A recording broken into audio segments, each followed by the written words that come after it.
Make sure you already know 100% live, Vibe Radio 100.3 FM, www.viberadio.sn pour ceux qui nous suivent à l'étranger. Merci de nous rester sur la bonne vibe, les bonnes choses. Donc voilà, à l'instant, petite programmation musicale, shout out donc à tous ces artistes qui font donc l'actualité.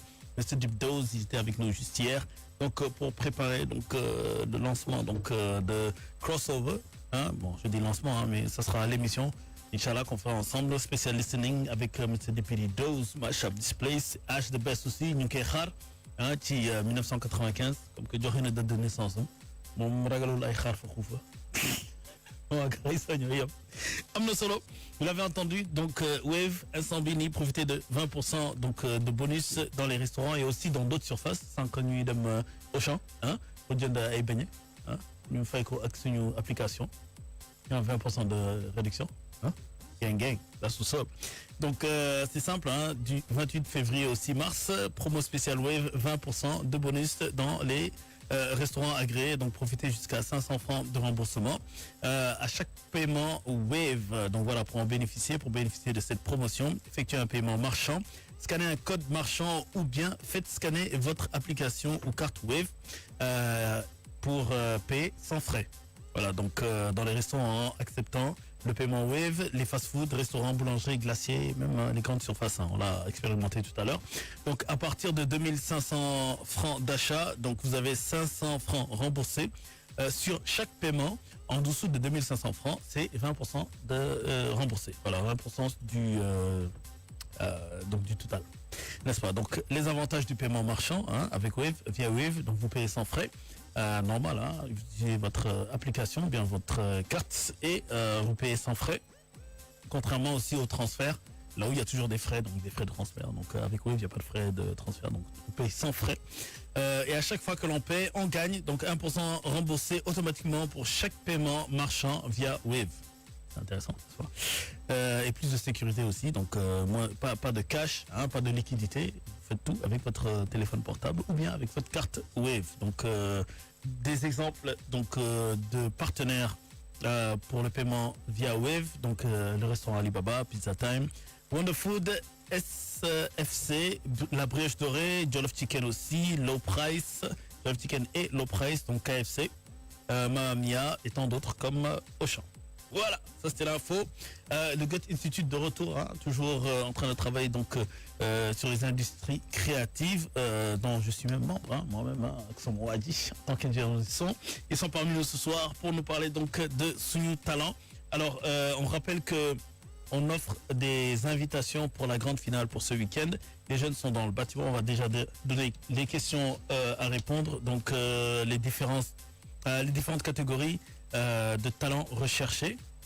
Donc c'est bien sûr la danse, le théâtre et le chant, les trois catégories. Donc le but aussi de Suñu Talent avec un S à la fin. Donc c'est bien d'accompagner et soutenir les acteurs culturels. Donc je vous donne les réponses comme ça après.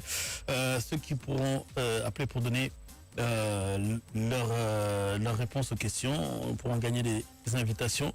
Le projet aussi, donc quel projet lance l'initiative Suñu Talent? C'est bien, le projet s'appelle bien sûr Les Voix de la Terre. Hein, la tranche d'âge des jeunes acteurs est de 18 à 35 ans, ils sont très jeunes, n'est-ce pas?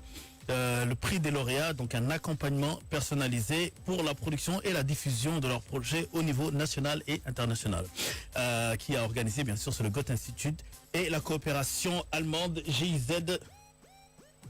Merci à eux. Salam alaikum les jeunes na ngeen def aca Mr LP wala bokk naka molom de Roycha nuyul gars yi ñu ngi lay déglu. Assalamu alaikum guys. Waalaikum salam. LPS boy from Casa di Mansa. Ils sont waaj. LPS lan mooy LPS. LPS. Ah. J'ai abrégé hein, c'est lui Pasteur Sadio. Est-ce que lui Pasteur Sadio oui. LPS. Fan nga jógee Casamance fan si Casamance dans la région de Sédhiou.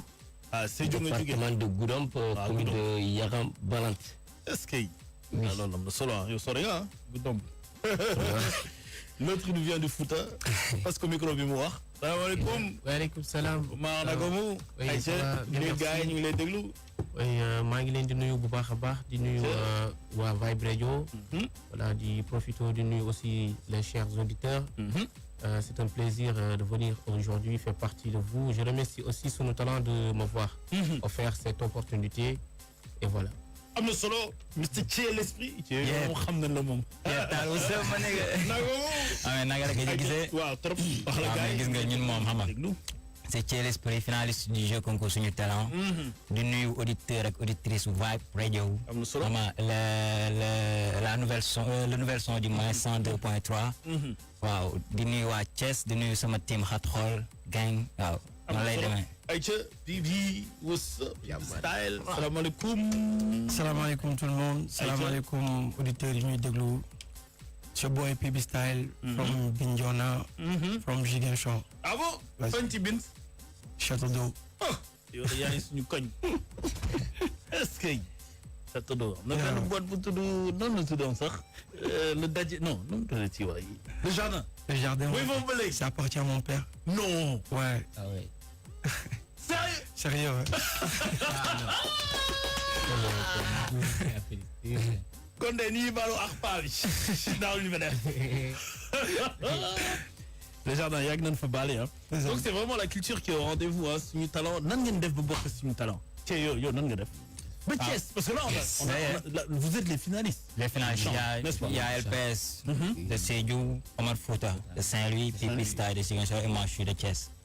waaw. nu ma def ba bokk en fait c'est simplement j'étais même pas au courant en fait sama producteur Boss Kit moom moo gis annonce bi. ah boss moom xam na lu baax yi. waaw yooyu moom da koy moom il est au courant quoi. léegi après par la suite moom moo ma inscrire ça. par la suite la ma woo expliquer ma ne quoi pourquoi pas de toute façon. On n'a rien à faire. Tu vas vendre ton son et puis après la sélection s'est faite. Ensuite, étape par étape, nous voilà ici à la finale. On me sentait à Est-ce que c'est mon gars? C'est le Sénégal quoi. On rappelle donc le show, donc c'est ce samedi, un show exceptionnel qui aura lieu donc au théâtre Daniel Sorano, la salle mythique des cultures urbaines, et ça sera retransmis en direct sur la 2STV. Alors on aura donc Mr El Hadj Bamal, donc suñu papa, hein, j'allais dire suñu parent, mais suñu papa là, qui avait donné même un beau discours allant donc envers les jeunes talents, parce qu'on voit des chanteurs, des musiciens, on voit des rappeurs aussi. Donc le samedi à partir de 21h donc à Sorano et sur la 2STV pour ceux qui ne peuvent pas se déplacer avec Bamal, donc le parrain du projet. Donc réussir au Sénégal, voilà, c'est pas parce que d'habitude on a des initiatives mais ça s'arrête à Dakar. C'est vraiment voilà donc le nom du projet qui parle pour lui-même, réussir au Sénégal. Donc n'est-ce pas? Ouais, allez-y, venez. Allez, vas-y. On vous écoute. Bonsoir. Bonsoir. Est-ce que ça va bien? Oui, ça va, tranquille. Les jeunes d'œuvre, donne-moi une chaise et s'asseoir. Vas-y, parlez. Oui, allez-y. Bon, moi, je suis Traoré Maka, chargée de communication sur le projet. Traoré, vas-y, on t'écoute. Et en fait, juste pour expliquer en fait au niveau du projet, donc le projet qui s'appelle Sous nous talent. Voilà. Et en fait, c'est un projet du Goethe Institut qui est soutenu en fait par la coopération allemande et le projet justement Réussir au Sénégal de la coopération allemande GIZ. D'accord. Voilà. Et en fait vraiment c'est vrai que ce projet a été mis en place pour soutenir tous les artistes et les acteurs culturels du Sénégal, des régions du Sénégal, parce qu'on sait très bien qu'à Dakar, en fait, il y a énormément de créativité, il y a énormément de talent, il y a beaucoup d'acteurs culturels, et c'est une ville qui foisonne d'événements, etc. Sauf qu'en région, eh ben, on s'est dit qu'il y en avait aussi, il y en a, mais ils sont peut-être pas assez mis en avant, on ne les connaît pas assez, et donc c'est pour ça qu'en fait a été lancé carrément les Voix de la Terre, ce qu'on appelle les Voix de la Terre.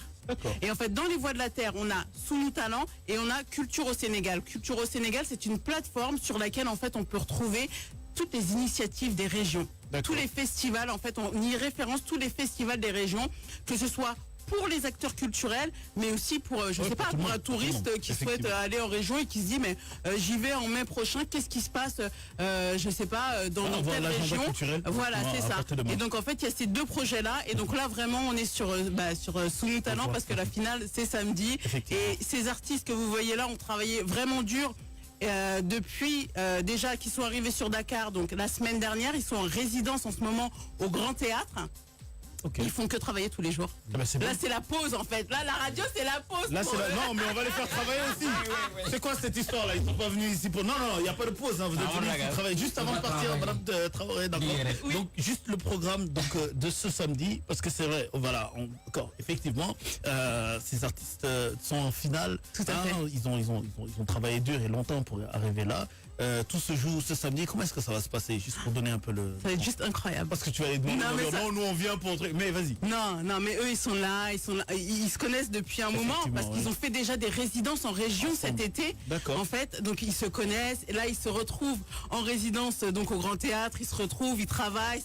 Sauf que samedi, c'est vrai qu'ils sont en train de préparer un show déjà qui va avoir lieu. Au théâtre Daniel Sorano, c'est quelque chose. Un show qui va être retransmis en direct à la télévision sur la 2S TV, c'est quelque chose. Un show durant lequel il va y avoir Baba Mal, le parrain.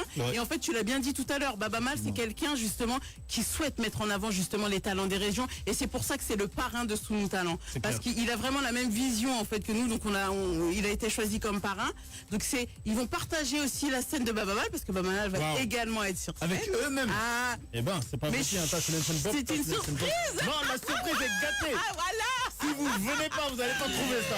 Donc il va y avoir plein de choses. Chaque talent prépare un show et ça va être exceptionnel. Donc comme tu disais tout à l'heure, il y a des invitations à gagner sur Vibe Radio, il y a des invitations à gagner également sur les réseaux sociaux Sous Nos Talents.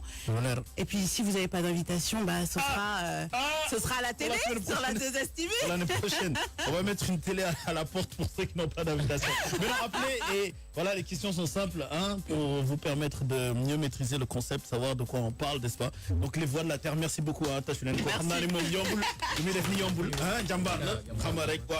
xaw wax gars yi benn action xaw a tubaab yooyu pour gars yi mën a comprendre yaa ma gën a xam sama gars yi Aïcha ñu yëngal woon gars yi nii parce que final bi samedi la de est-ce que pare ngeen dafa mel ni yéen kiiwu leen de wala non vous êtes fatigué vous avez trop travaillé acca ci liggéey Sadio Mané Flow wala ñu liggéey Aïcha ñu dem sur Vibe Radio.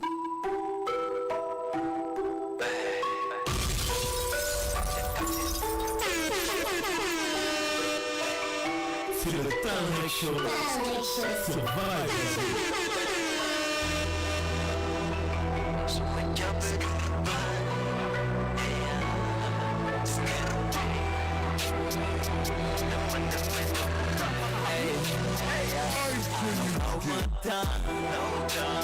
Nane jobre mo plata, want you bene niveau underground. Surprise of them on my vibe, what can do low. Come on, na def ñu xaw. Come on, na def ñu xaw. Come on, ñëw leen ñu xaw. Come on, na def ñu xaw. Je fais du sale mais bokk mag maki ñoo di ma safara tal bi lay fay xale yi di ma bëggee yow même sax maki sóoru ma daanu ni nga yaa ko tay fay jël jet dama gis ci tay dama lay suul ci suuf ngay xëy ci biir dama fex yow fële bee tay jox la ay it sama rab lay fekk war ndi waram day fekk looy teg ma ci tim lam sal dégage dama fekk carrière kolo kolo nga dëkk ci ket da nga bëgg di ko nëbb di ko dund ci ket pour rus kaay far balaa équipé xat tim kees eskay di la tànd par kat ariya bari ñëw damay tagg sa baat sama fit daa cher amoon njëgam nag pat ba léegi yaay tëg lamañ bu rëy may pex dafal doo def nel benn di la jàpp di la fundam ñu tam gis ay ma ne tuma ba léegi yaay tëg lamañ bu rëy may pex ay dafal doo def nel benn di la jàpp di la fundam ñu tam gis naa ne job rek moom laa taal man ci beneen niveau underground surprise ba fe moom may fay ma kenn du loo Nane job rek mo plata man ci beneen niveau underground surprise ma fe mo may fay ma kenn du loo man na def ñu xaw man na def ñu xaw man na def ñu xaw man ñëw leen ñu xaw man na def ñu xaw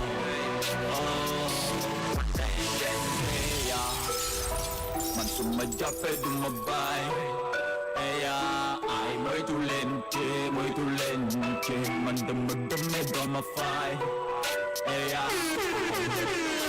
tàggee de ko man mình chưa còn tuổi warnie em slip mà ni có nhóm lại tới đuôi one day but rap chỉ man yo ngay yang ngay the fam the free money full name under more complain one day you be free you boost a fit beat to bel sabai to dia ke to be take up the coupe the fast to play ya ya you get man no me be bubble ai tek amai murai mai pe the day ben de la jack de la bundang nada yo break mom latan much better niveau underground surprise but fam on my fine I can do no how much time no show nada yo break mom latan much better niveau underground surprise but fam on my fine I can do man def ñu xaar man na def ñu xaar man na def ñu xaar man ñëw leen ñu xaar man na def ñu xaar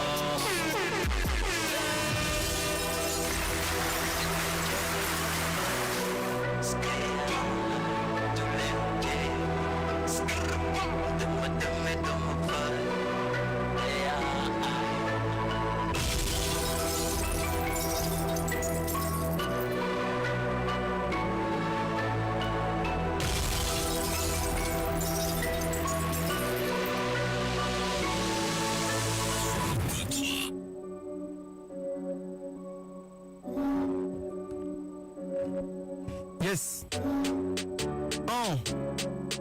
Baby style. Yes.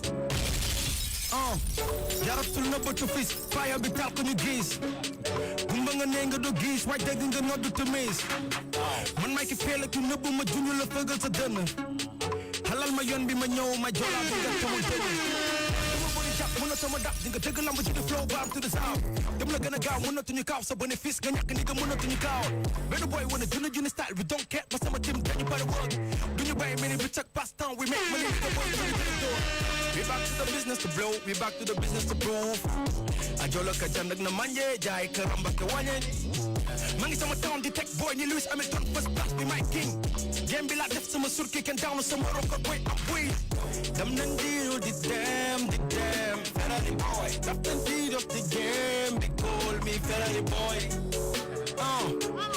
I'm a Ferrari boy déguma dara ci kaw call me Ferrari boy dem nañ diiru di dem Ferrari boy fast and lead of the game they call me Ferrari boy déguma dara ci kaw I'm a Ferrari boy déguma leen ci kaw we back to the business to blow we back to the business to prove ajola ka jandak na manje jaay karamba ke wanye we back to the business to blow we back to the business to prove ajola ka jandak na manje jaay karamba ke wanye yo one time for my haters two time for the bitches I'm rock boy hands up for my niggas I never lose my time it's rock boy tay ngay gis numéro 10 mini me si flip flop boy tegal ma gis talamo no stop boy warante ko xaan ñu tekatu boy some niggas say whoa Ferrari boy me and my homie got Ferrari boy I say some niggas say whoa Ferrari boy me and my homie do the damn Ferrari shit fast on feed up the game they call me Ferrari boy déguma dara ci kaw Ferrari boy déguma leen ci kaw call me Ferrari boy what the fuck man yes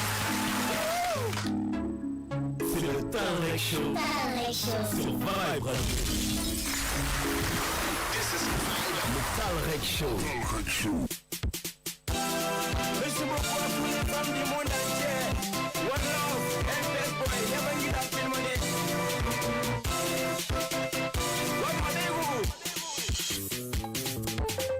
Number one nimbo, number one nimbo, number one nimbo.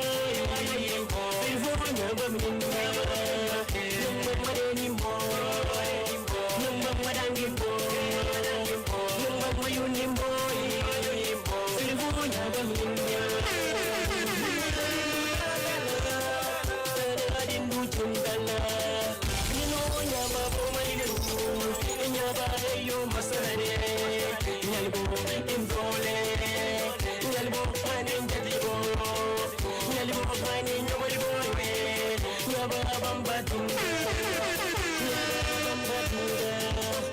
Blema ndakni saju nyama binir matu nimbo Duare afra fasi molie Boy ko bilom afra fasila Mama unuta saju Mama boda saju Saju boy ko marikunda Tole kurupolule Saju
ay xam nga ci def borom Fouta jëlal bi nga jël casque bi ñu waxtaan suñu talent dans le Tarbac Show. La grande finale c'est ce samedi, donc des invitations à gagner. Aïja bismillah, assalamu alaikum. Alaikum salam. Aïja waxal ak gaay yow loo indaale tey guitare.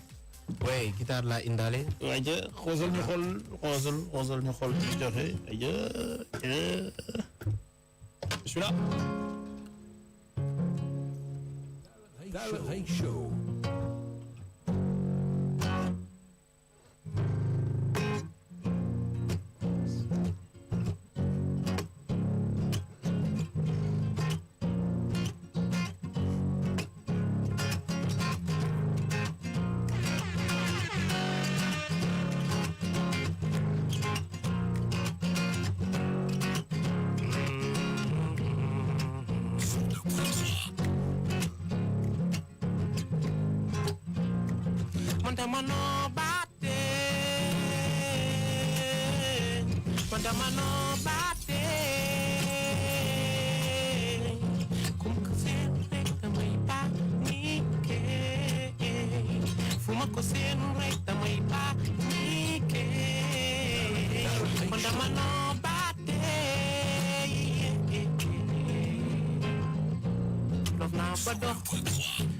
xol bi ay borom yàgg naa di la xool ba du noo bee man dama laa bëgg ndax danga yaru danga yiw danga bee ada wili mi te ala doo haadi so gilli mbanno coggumi soodat mi engagement wonde avocat ma e ko jidda fone wade ko ganda fone hade my baby oh oh oh dagono welirma nyagno welirma pawada gono arwedi no aljanna dagono welirma no welirma pawada gono wada wedi no aljanna kontamano batte kontamano batte ko seen rek damay paniqué man dama noo baate man dama noo baate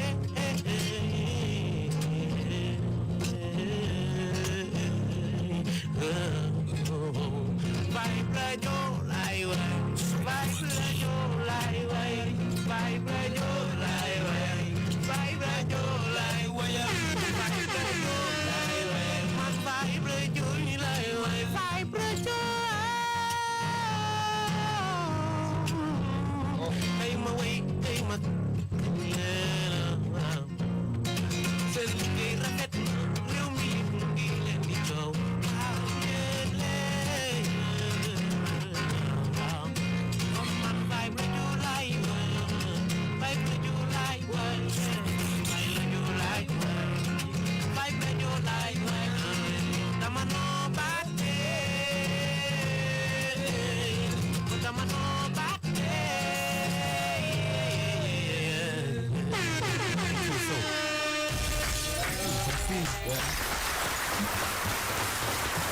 Lolo am solo là. Wow, Lolo am solo là. Maën loxo bu baax a baax. Donc les finalistes Suñu Talent, ça sera samedi Inch'Allah. Donc Aswano, hein, qui a un mooy suñu papa El Hadj Baba Mal sama gars yi ayca le mot de la fin kan ma koy jël waa Casamance. ayca bàyyi nañ ko Pibi Style. Pibi Style le rappeur. Borom le jardin. Le jardin grand na de. Le jardin grand na de. Am na solo. Bon, c'est juste pour vous déjà remercier Vibe Radio ci invitation bi. Yoon la. Et aussi dire aux gens d'être scotchés le samedi, surtout sur la DSTV, pour les gens qui n'ont pas encore d'invitation. Et les gens qui sont dans les régions éventuellement. Ouais, et les gens qui sont dans les régions aussi. DSTV les amène à partir de 21h. Inch'Allah. Inch'Allah. Et les gens qui ont des invitations, venez tôt parce que vraiment vous allez assister à votre... Non mais je veux pas dire d'avance les choses quoi parce que déjà voilà il y a tellement de surprises alors je veux pas dire les choses à l'avance. Mais quand même on vous remercie pour l'émission et peut-être je suis le porte-parole des artistes qui sont là, mais on remercie aussi la coopération allemande pour le projet, le Goethe Institut. Et il y a tellement de genre c'est pas seulement nous, c'est pas seulement la musique, il y a la danse, il y a aussi le théâtre et tout. Donc on a répété pendant des jours pour vous donner le meilleur de nous. Donc venez à l'heure, venez assister à notre show et ça sera super. Merci beaucoup. Moi-même je peux en témoigner, hein. T'es lol. Même moi je peux en témoigner parce que t'es lol. On a un exemple c'est t'inquiète. Moi je peux en témoigner parce que même hein, mon frère à moi, mon collègue avec moi qui est là ici même, nous-mêmes on est des élèves du Goethe Institut. À travers la coopération allemande, on a pu profiter justement donc de ce programme d'industrie créative, donc ingénieur de son. Aujourd'hui ce que je fais, je l'ai appris là-bas. Donc tâche leen bu baax a baax en coopération allemande parce que lu am solo lu leen gën a soxla quoi lu leen gën a soxla affaire des actions concrètes yoo xamante ni moom day am impact. Ouais, surtout ça. Goethe Institut. Surtout ça. Ouais. Je remercie le directeur du Goethe Institut. C'est lui-même qui va remettre mon diplôme ce soir. Mr. Philippe. Je vais pas faire de politique. Et voilà quoi. Voilà. Et tous les élèves du Goethe Institut, tous les promotionnaires du Goethe Institut. Nous aussi on a notre responsable Hassan Masson. Donc ñoom sama gars yëpp ñoom BK xam nga Moses encore joyeux anniversaire à lui xam nga ñoom Miami da ay girl ak ñoom ñëpp ñoom Just Beats. Vraiment on peut dire que c'est vraiment la crème de la crème parce que toutes ces personnes de cette promotion là aujourd'hui moom sant yàlla quoi gis nga sama waa ji moom borom Gambie. yaa ngi ci gañ leen bi ko kan la ñu remercier ay ci jël micro bi. waaw bismillah. waaw maa ngi big up waa Goethe Institut comme ni ko Pibi Style waxee xamam avec programme réussir au Sénégal bu GIZ ndax su woon ñoon lii du am quoi donc ñu ngi leen di remercier bu baax a baax à part ça aussi maa ngi remercier waa Thiès di remercier sama team Xat Xol gang li ko dalee ci boss bi ba ci Bama Balde xam nga di remercier waa Thiès gaay yëpp di jox gaay rendez-vous ce samedi au Théâtre National Daniel Sorano 21h mais 18h na leen fekk ngeen pare nekk ci yoon bi yegsi ñu tasaare ça va être le fuego lando ñoo leen ko promettre inchallah. aja LPS. jarul kas ku nga wax noonu rek ci kii bi jarul kas nga wax noonu rek aja bismillah. Ok. Bismillah. D'abord, je vous remercie vous de l'invitation. Non, c'est normal, hein. On fait partie du truc, c'est normal. Je remercie toute ma famille, je remercie toute la population foutanké. Il faut les saluer un peu là. Parce que c'est une papa, pas mal. Assalamu alaikum, bandiraɓe musidɓe tedduɓe bandiraɓe hettotoɓe radio men Vibe radio.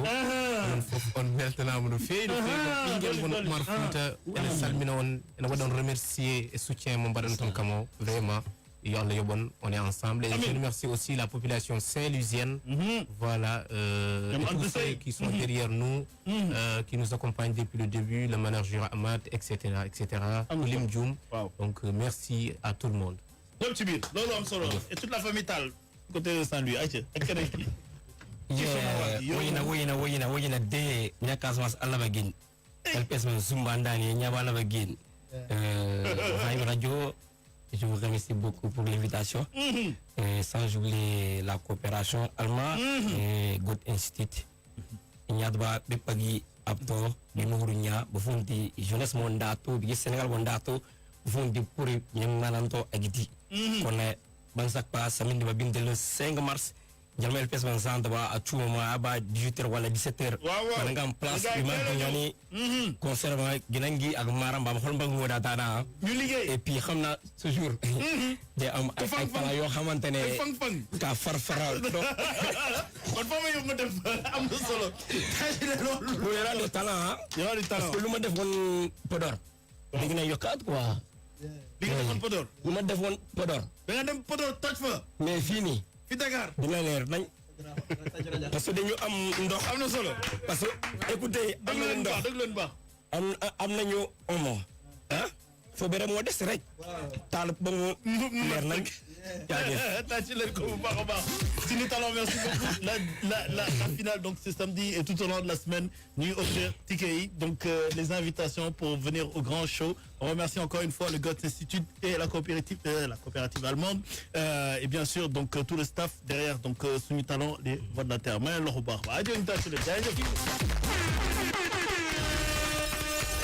Nous faisons le Talrec Show. Des tubes et encore des tubes.